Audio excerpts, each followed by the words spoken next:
Welcome to How to Solve. How to recover deleted Instagram posts.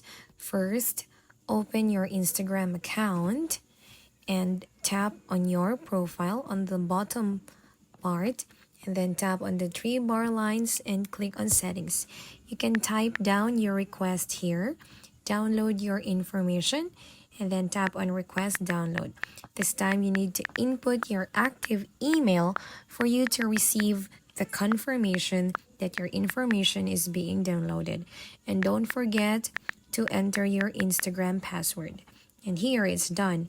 Now it will take you to this. Just select the second option, the type of information, and click on content. And then submit request. And check your email if your request is ready. Download information.